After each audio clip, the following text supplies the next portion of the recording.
Welcome to Next Economy Now. The goal of this podcast series is to highlight the leaders who are taking a regenerative, bioregional, equitable, democratic, racially just, and whole systems approach to creating the new economy. I'm Ryan Honeyman, a partner at Lift Economy. My guest today is Jakada Imani. Jakada is a spiritually rooted coach and trainer with more than 30 years of experience working in racial, social, and economic justice movements. Prior to stepping into the CEO role, Jakada was a senior coach and leadership team member at the Management Center, where he supported clients including Stacey Abrams' Fair Fight and the California Immigrant Policy Center. He previously served for 6 years as executive director of the Ella Baker Center for Human Rights, taking over from the center's founder, Van Jones. In his 13 years there, he served as the lead strategist for some of the organization's most high-profile campaigns. He is blessed to share his life with his partner, Laura, and their blended family of 6 powerful and creative children. Jakada, welcome to the show. Thanks for having me, Aaron. So let's start with a bit about your background and how did you first get interested in the work you're doing today? So, born and raised in Oakland, and I came up during the height of the drug war. I saw firsthand what drugs did to people in the Black community, including folks in my own family, and wanted to do something about it. Saw how every single step of public policy made things worse, treated people instead of as addicts or people who needed employment opportunities or drug treatment, but treated folks as criminals and throwaway, and got involved in doing youth leadership development and advocacy and organizing, and then worked my way up to being a leader in those organizations where I wasn't a good student, wasn't good at school, had dyslexia, wasn't seen as a valuable member of the school community, but folks in the social justice world and in the community saw me as a leader and invested in me and such. And that sort of distinction of like, oh, I got to do this work and got to have this path because folks invested in me and valued me has sort of like created this thing in me of giving that back to other people. And so no matter what the work that I've done, from organizing, community building, being a funder, has always been a sort of a thing in the way that I do every job that I've ever had, about like developing the leadership of other people, developing skills in other people, giving back to what I received when I was a young person. And so I've been looking for the last number of years for places to be able to do that more as what I did, which brought me to TMC, that had a lot of overlap in what I thought organizations and movements needed in terms of not just leadership, but the skills, the tools, the mindsets to really be about investing and developing other people through the lever of management as the way to do that. I've stayed and taken on more and more and more to try to help us do that better and better. Yeah, because you were a consultant first, right? Yeah. So how did you sort of work your way into the... Well, so my journey is unconventional in the sense that I've been about trying to help Black folks get free for my entire adult life.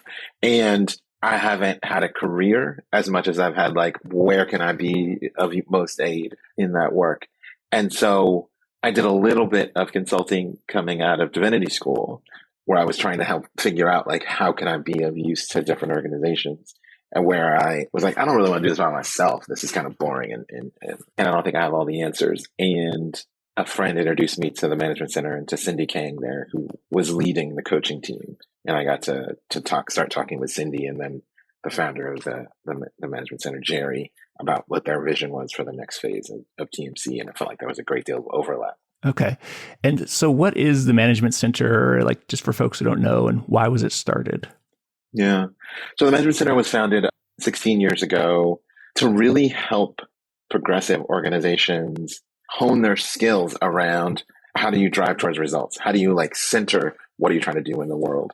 And the founder of the Management Center had on his own put together a sort of set of best practices, tools, skills, mindsets that he felt like was useful. And over the last 15 years have brought more and more folks to do that. So we train about 10,000 folks a year on the core basis of management and what it means to be a manager.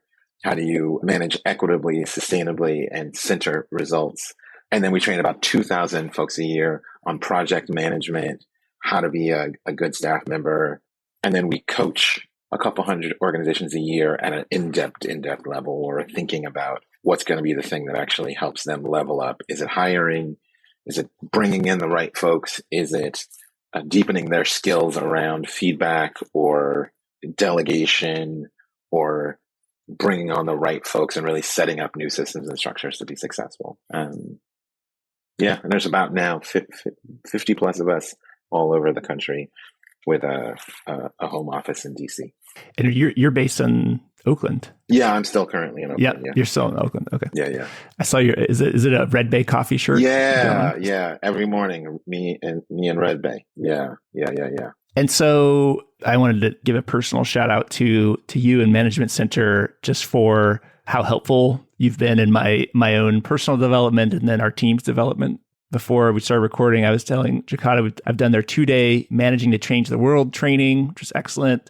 The Equitable Hiring training. I'm going to be doing a Managing for Racial Equity, Inclusion, and Results training. And we're currently hiring for someone, and we've based our entire process on the Management Center's process. And I did do a free coaching call as well. So I've done like everything, everything that you guys offer. Yeah. You're doing it all. Yeah. You're like a super user. You're a super user. I love it. It's, folks who go through our crash course, we have, the entire time I've been there, offered a free 30-minute coaching call. And I would say like 98% of the people who go through training don't use it. They just, I don't know what it is. Like, I don't think they think we mean it, or I don't know. I've tried to figure out like, how do we get people to take us up on that? Cause I think it's such a gift. But yeah, I'm glad you did it, because most people, for reasons I don't understand, do not. I think if everyone did it, we couldn't staff it anyway. So that's why I've not pushed it, but still, it's just, yeah, it's a gift. Yes. Curious, what do you see as patterns in progressive organizations? Like, what are some of the big needs? I mean, you have these sections like hiring, managing for racial equity, et cetera. And I'm curious, what are like the most used templates or trainings or things like that you see from progressive organizations? Well, slightly two different questions. I'll tell you about the biggest need, and then I'll try to think about what are the most downloaded things, which are not often the same. But the biggest thing that we see is that folks get into the work because they care, and then they are good at a thing. They are good at program design. They are good at campaigning. They are great at organizing. They're an amazing teacher or principal, because we also work with schools. And then all of a sudden, they're promoted to managing other people who now do those things. And what made you, for me, that was as a youth worker doing service learning work in schools in San Francisco, I was really good at getting students and teachers and administrators aligned around service learning projects that would actually benefit the community and young people would learn. And then all of a sudden I was responsible for 3 or 4 other people who were doing the same thing. And what made me good at that was not the same skill set I needed to help people do that work themselves. And so there's a skill set shift that has to happen. And most folks aren't prepared for that or groomed for that. They are prepared and groomed and get good at being an individual contributor. And then all of a sudden they're thrown into, now I have to get the best out of others. And that is a mindset shift. And we find that is the biggest thing. That if we can get folks there, get folks to think about the role of management is a competency and a skill set in and of itself. That's an aha, and folks just then get better. It's like, as opposed to like, just seeing it as like a bother, a distraction from the work, which, in most for-profit settings, people would never think that way. But in it's like, we came to do the work. And so then we are like, other folks are kind of in the way a little bit all of a sudden when you're managing, as opposed to like, oh no, this is now how I do the work. The work is actually getting them really good at this particular thing. And so that is the thing that we sort of like try to ground in first, is that that's a mindset shift about how you do the work.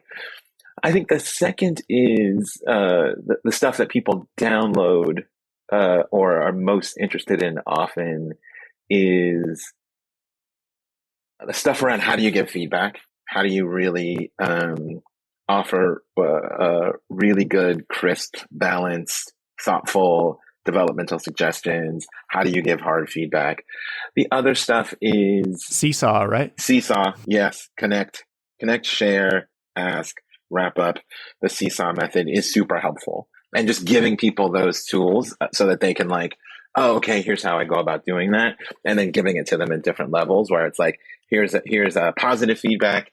You're doing this really well. Here's a developmental suggestion about how to improve your results. And then here's the thing where I'm just kind of like, you can't, bright line feedback. Like you can't do this anymore and work here. Like you need to do this differently.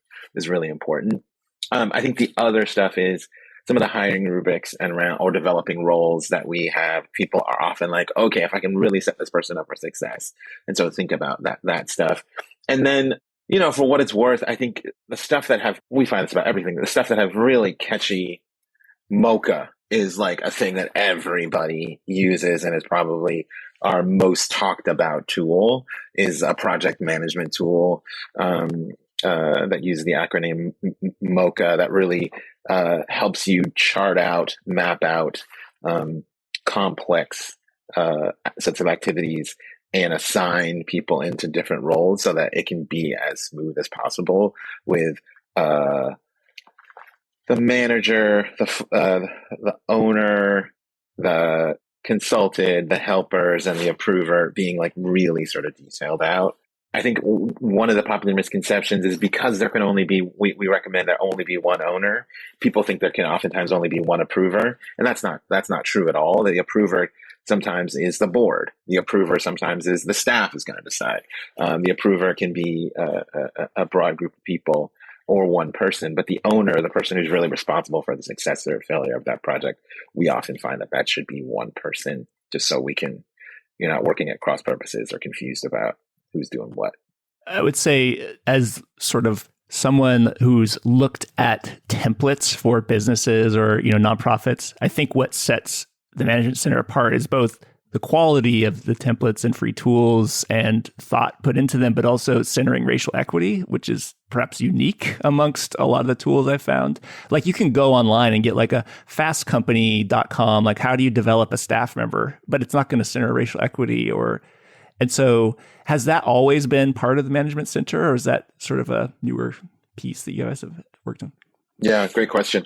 So I would say for the last 6 years, it's been an increasingly explicit portion of our work, because I think initially a lot of our work was race, gender, class neutral, that it was sort of just assuming we're all on the same team and assuming we all know the same stuff and that we're being thoughtful. And what we learned over the course of even prior to my time at the organization is that's not the case, that identity, power, positional power, identity power were all playing into how clients were using our tools, using our concepts, experiencing our tools, experiencing our concepts.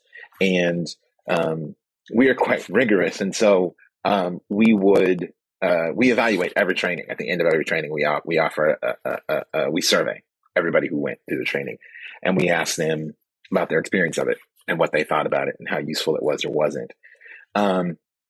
And what we saw was folks of color were not getting as much out of the trainings because it was like, well, there's a bunch of stuff you're not talking about.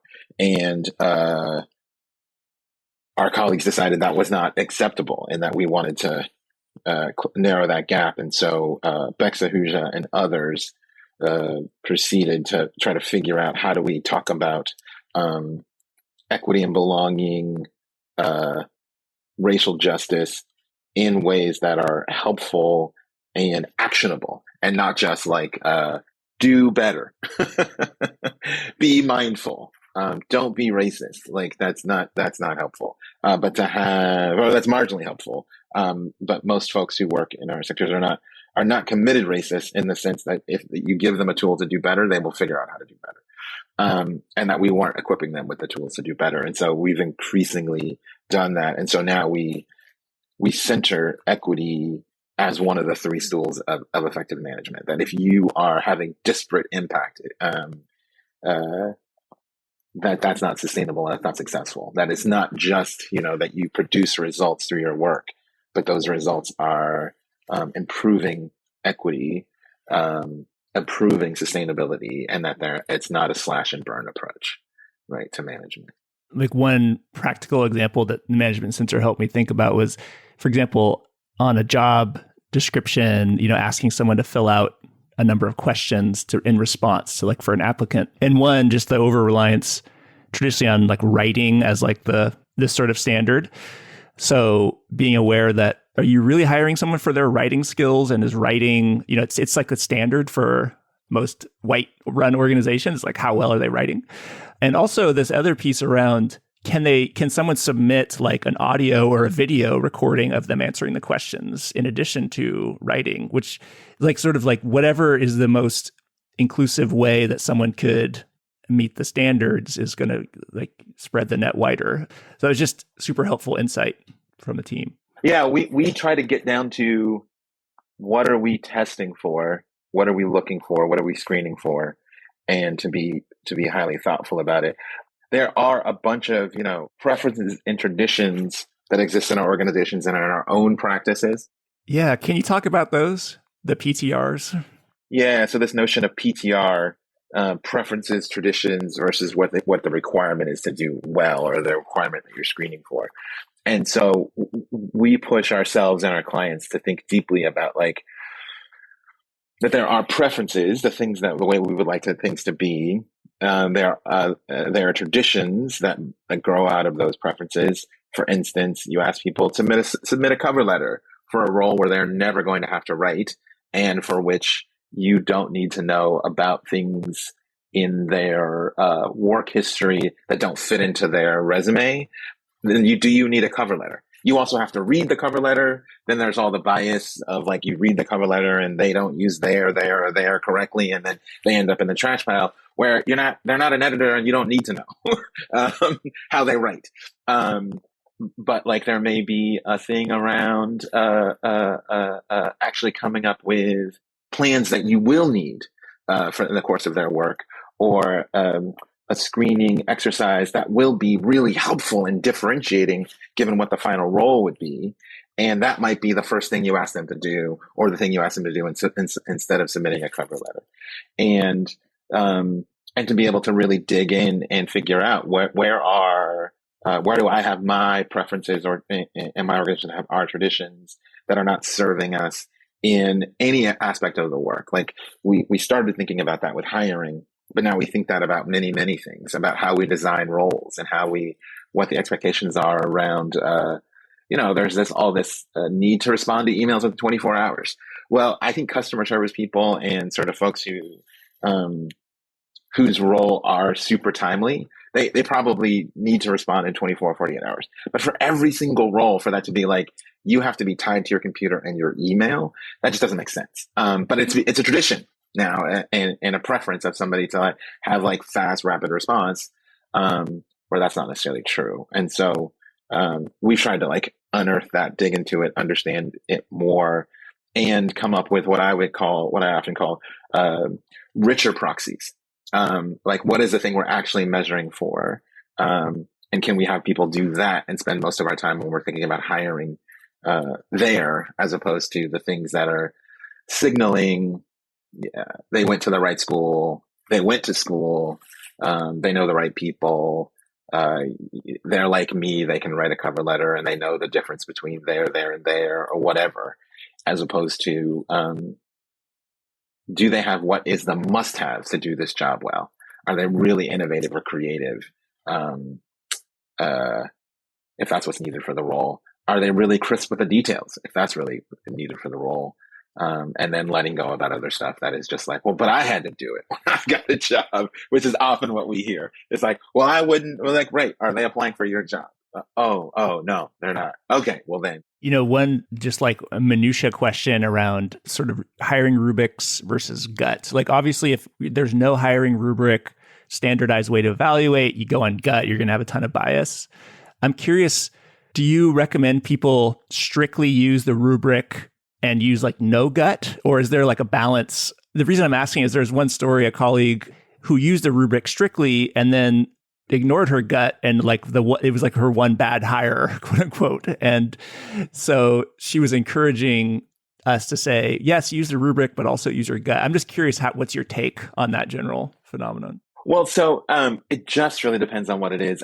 I would say, like, I would want to know more from your colleague what the thing was that she was tracking, that, and why wasn't that on the rubric?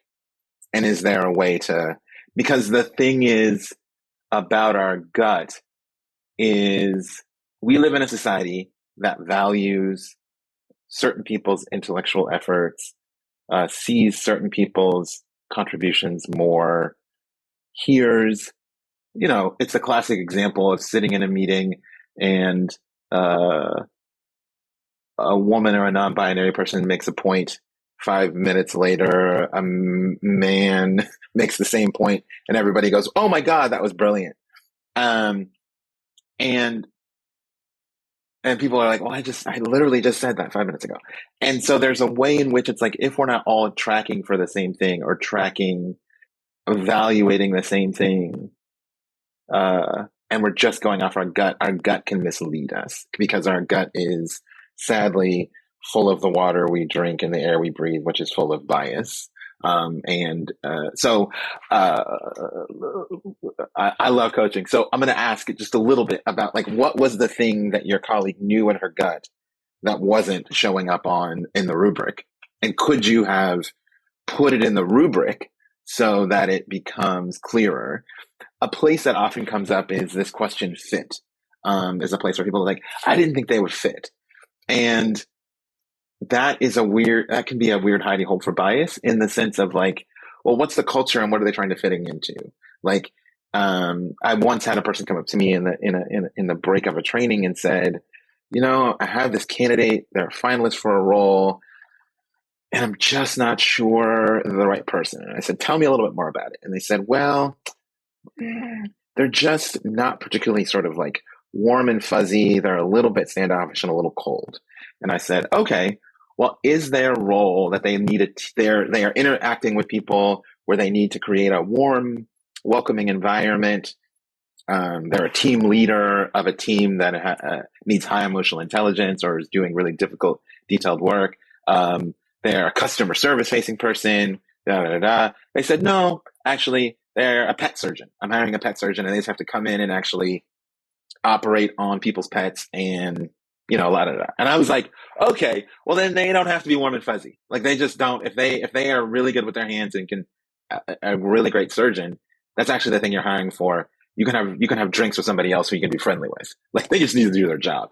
And so, but there becomes this thing of, like, what are we tracking for different roles? And we're a nice fuzzy place, and everybody who has to work here has to have that disposition. Well, that's not probably true. But so when you hear me say all that, what's the thing, and could it have been documented in the rubric that this is something we're hiring for or screening? That's super helpful. Thank you. If I were to take this broader, big picture to, like, the movement level, do you see our movements for racial, economic justice, et cetera, being more effective in the last few years because of, like, not just the management center, but is there, like, a more focus on, like, capacity building in movement organizations on a different level than maybe there was before? So I think it's coming back. I've been doing this work for a very long time, and there are moments where capacity building surges and moments where capacity building recedes. I think, we're still coming out of, or still, the social sector is still rebounding, completely honestly, from the Great Recession. And during the Great Recession, people went bare minimum, went bare bones. Let's just focus in. So now folks are getting back to the point where they're thinking about, or were for the last number of years, getting back to a space of, we have the resources and the institutional capacity to get help. And then we had the last 5 years, which have been a special kind of hell. And so organizations have been, like, under tremendous strain. And while folks have taken capacity building more seriously, folks have been operating under capacity in terms of their own emotional, intellectual, spiritual well-being. And so folks have been, operating outside of their boundaries, as we like to say in the Bay, and are starting to try to catch their breath. And the pandemic has not helped. And so folks are taking it more seriously, looking for more help. It is not yet evenly or at movement levels manifested yet. I think what we've seen, to try to show you a little bit how my brain works, is without that influx of support over the last number of years, it would have been free fall. It would have been just utter collapse. But folks are struggling. Folks are really struggling on a day in and day out, to deal with the just rapidly changing environments of the issues we all work on, and the shocks around social movements that have the Me Too movement has been transformative for the world and been transformative for the social sector. There was a lot of stuff that wasn't right in organizations, and folks papered it over and pretended. And then folks had to have a sort of we had a Me Too moment in the movement. And so that actually was destabilizing for some folks because they had agreed to be complicit and then had to be like, ooh, wait a minute, right? And then the murder of George Floyd and Breonna Taylor and the sort of the push around Black Lives Matter, the social sector, as much as we care, had not been good and had not had evenly a good track record on actually dealing well with Black folks and Black folks on their own staff. And so there needs to be a reconciliation and there. And some folks have done well. Other folks have not done as well. And so, and without our work, the work of Rockwood, the work of Transformative Change, the work of many other organizations, it would be so much harder. And you would see more folks on the side of the road, laid up, calling it quits, hanging up their cleats, for want of a better term, to say yeah, I'm done. And I think folks are staying in the fight, and it's still hard. Just some of the COVID resources even that you all have is let's give folks, it can't just be, how do you do performance reviews? It's no, we're in COVID now and everyone's remote. And so, yeah, being responsive to that. I'm curious, is there anything, this could be professional or personal, what are you most excited about right now? What's giving you juice to get up and go throughout your day? Yeah. So a number of things. One, I am, in my spare time, I am the chair of the board for Greenpeace Inc. US. And for some reason it wasn't on the bio we sent you because my bio is too freaking long. And so everything's not on there. But yes, I'm on the chair of the board of Greenpeace Inc. And we just today announced our new director of programs, who comes out of the labor movement, who is the executive vice president of AFL-CIO, Tafari Garba, who is going to join Greenpeace. And what he said, and I got to be on a staff call with him today, where he said, I'm not leaving the labor movement. I'm bringing the labor movement to the environmental movement and to the climate movement. And goosebumps, dang near tears, wow. So that's the thing that's up for me. The second is that, I think that what TMC is up to still has growing edges. We still have a ways to go around being super effective, and helping with certain organizations in certain moments.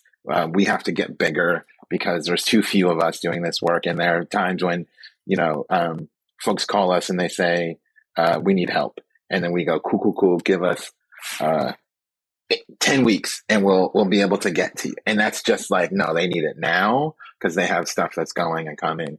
And then folks do this work where they grow and they hire 10 new middle managers because they just grew a lot.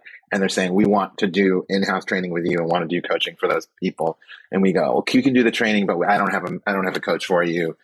Let me refer you to, and then there's nobody else. And so we have are thinking hard and have some exciting ideas we're going to begin to try and pilot around growing our services to be able to help more folks, is the stuff that gets me excited.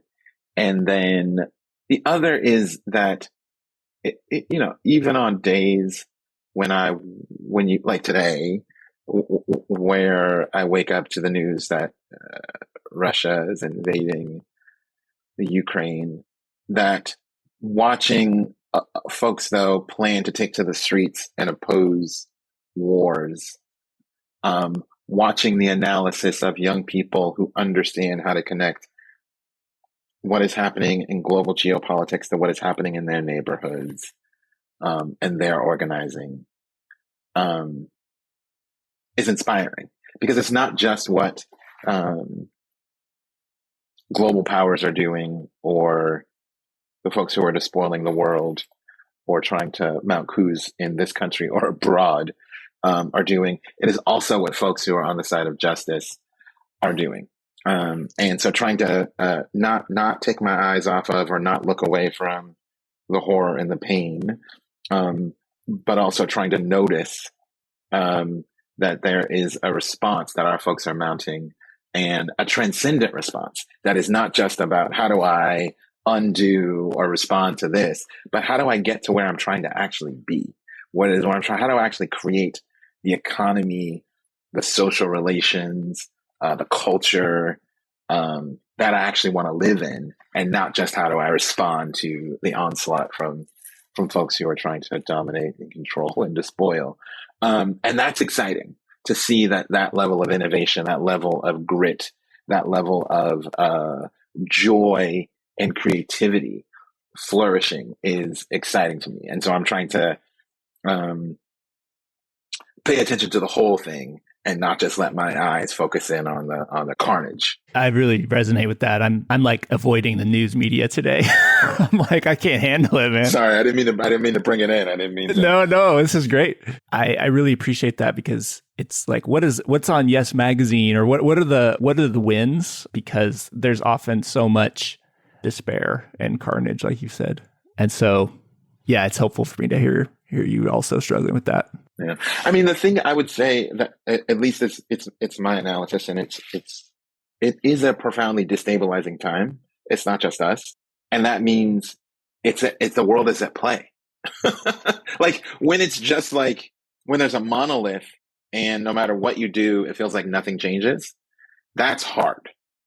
When you're in this moment where it's like it's just teetering, and it's just like, what the hell is going on?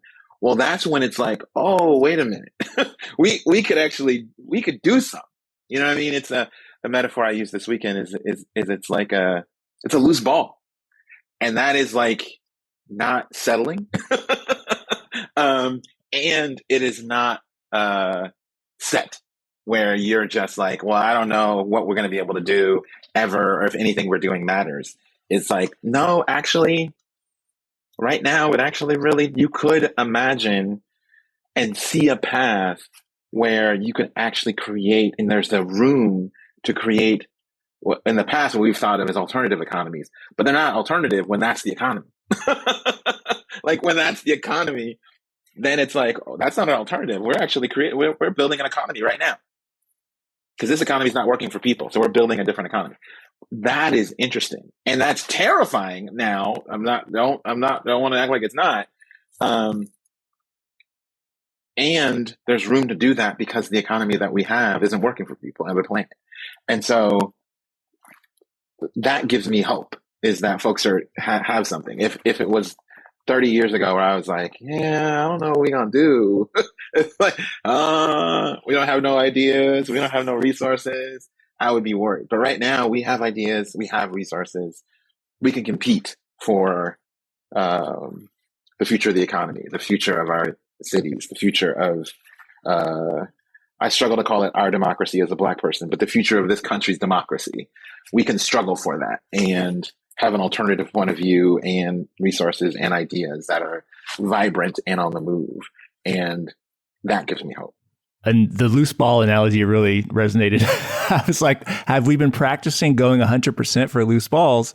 Because if we're going 30% at the loose ball, right wing Donald Trump's been doing his jumps at the, so we got to go harder. This is the time for, you give it, if it's 50, even if it's, it's not a 50-50 ball, if you effort, it's about effort right now in key moments, not in every moment, because we're not done, We have a long ways to go, but there are some moments where the main question is effort. Are we going to try harder? Are we going to push harder? And then to seek those moments and to give it all in those moments, I think will be important. How is your balance with self-care, and like, how are you sort of staying sane these days? I became a pandemic cyclist. I had a steel frame bike from the 80s. And during the pandemic, year ago, next month, 2 years ago, next month, I just started like getting up early and going for little rides, 5, 10, 15 miles. I took my bike into the shop to get it like tweaked because it had been years. And then like got the bike, did a 20-mile ride and was like, okay, got the bike shorts and did the whole thing. Like, okay, so this is one way that I stay in it. The other is prayer and meditation. I meditate, I pray, I have dinner as many nights a week as I can with my family, where we all sit down at the table together and try to connect and talk about what we learned, what we're dealing with, listen to each other, those sorts of things. And then, doing things that bring other people in my life joy. So my wife loves to be in nature. So we go to nature. One of the young people who lives in my home loves thrifting. So we go thrifting and, that sort of things to do things that they enjoy on the terms that they enjoy them. Love it. At my dinner table, we have a 5-year-old and a 7-year-old, and we've been using, my brother brought us this question of like, what's your rose and your thorn from the day, and what's your bud? Like, Yes. So one good thing, one not good thing, and then what's on the horizon. That's like, my kids love that one. So. Oh, that's awesome. That's awesome. Yeah. So a few years ago, I brought home fist to fist. Oh yeah, there you go. Whereas like, how was your day? From like, it was shit to, it was amazing. Well, what's next for you? What are you looking at in the near or longer term? Yeah, so we are gonna do a new edition of Managing to Change the World, which is our book that's been around for a number of years, and we give it to everybody who goes through our trainings. Now, I think a PDF copy.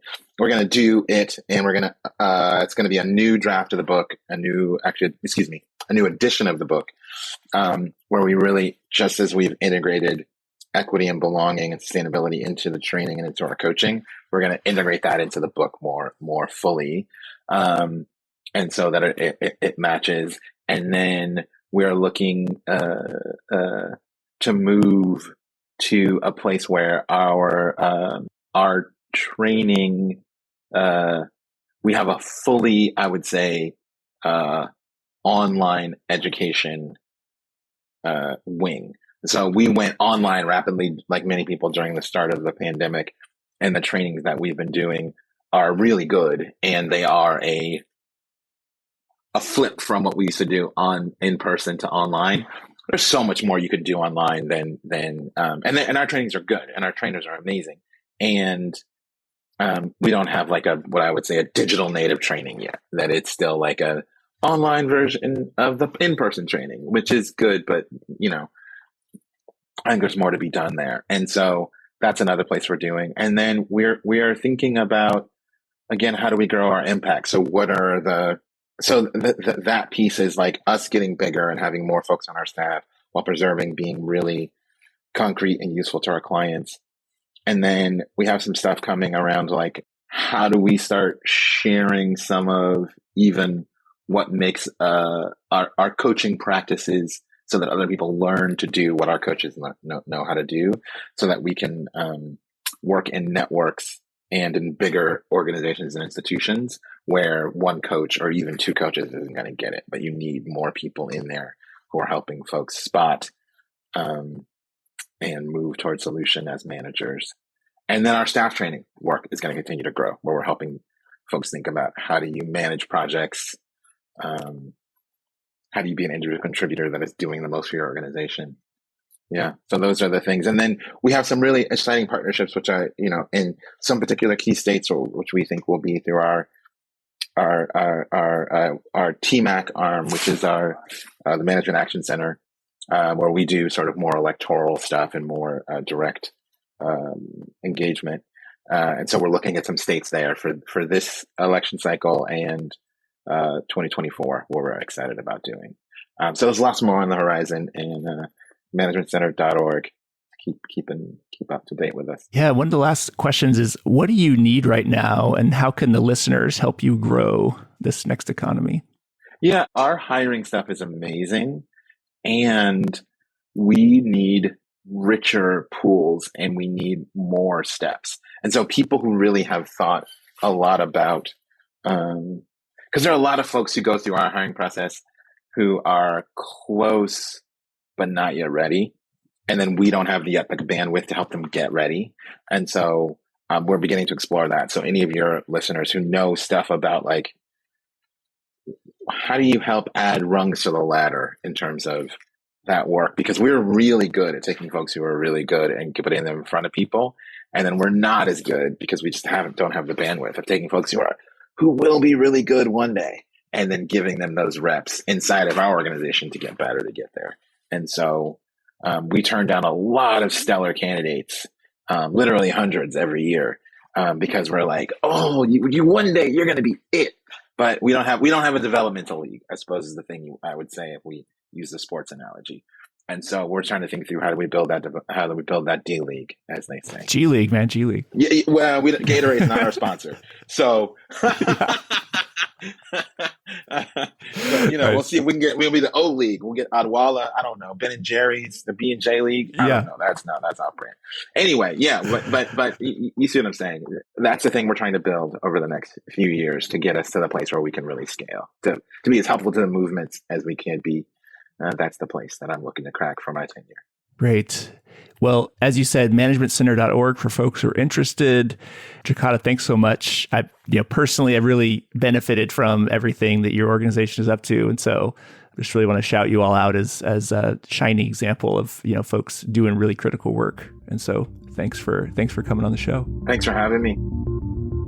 Next Economy Now is a production of Lift Economy. To listen to all of our episodes, go to lifteconomy.com/podcast. That's LIFT economy.com/podcast. You can also sign up for our monthly newsletter at lifteconomy.com/newsletter. Please also rate and review our podcast on iTunes, Spotify, Stitcher, or wherever you get your podcasts. Thanks for listening.